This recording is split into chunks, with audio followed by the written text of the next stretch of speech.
Every person that's ever been in your life has probably inspired it in one way or another. There's always that one person in your life, whether you've grown up with them or they recently came into your life, who's been there for you and helped you through the ups and downs. My sister is that person for me. Today I want to pay tribute to a person who has been an inspiration, influence, and offered guidance, my older sister, Rachel.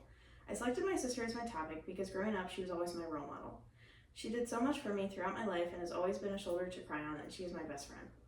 I hope everyone has that kind of person in their life. Let's begin. I always remember my sister being a role model and an influence on me at even such a young age. I remember when I was really little, me and my sister would hang out all the time, play dolls together. Most of them were hers anyways, but I always just felt so close to her even though she's 7 years older than me. I wanted to be just like her when I got older. I thought she was so cool and I admired her so much. These were the first memories that I realized she was my role model. Another influence on me was her music taste. For years when she started driving, we would listen to cool music in the car and that had swear words because my mom wouldn't let us play it in hers. I remember watching older Disney Channel shows with her that people my age typically wouldn't have known, like That's So Raven, Lizzie McGuire, and the Cheetah Girls. My sister was a big impact on who I wanted to be when I grew up. However, she was also my rock in tough times when I needed her. My sister was a shoulder for me to cry on with complicated things in our family. Every time I was in a disagreement with my parents or I just needed to get away, my sister was there. My dad had this accident with a propeller where he cut up all his hands and he had to go to the hospital to get stitches.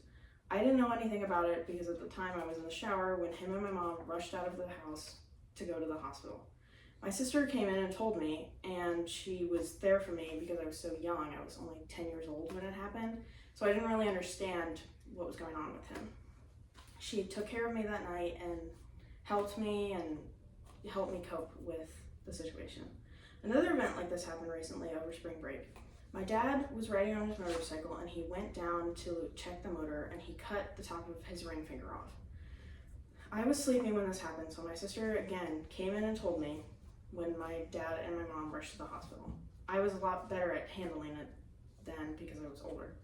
Another time was definitely worse was when my sister was there for me, when my mom had a sciatica with her leg and it was spasming and she couldn't walk. My dad had to call an ambulance for her and the paramedics had to come in and carry her out because she couldn't get up. It was very traumatizing and both me and my sister were crying as she was lifted out of her house. Luckily, though, she was there to help take care of me and we both were scared, but she was still a solid rock for me.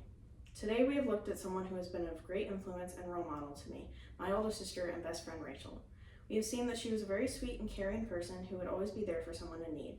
Her impact on my life has influenced me into becoming the woman I am today, and she continues to every day. I think we all have that someone in our life that is our shoulder that we can lean on. Whether that person has changed over the years to someone new, there's always someone there, and you are never truly alone. Thank you.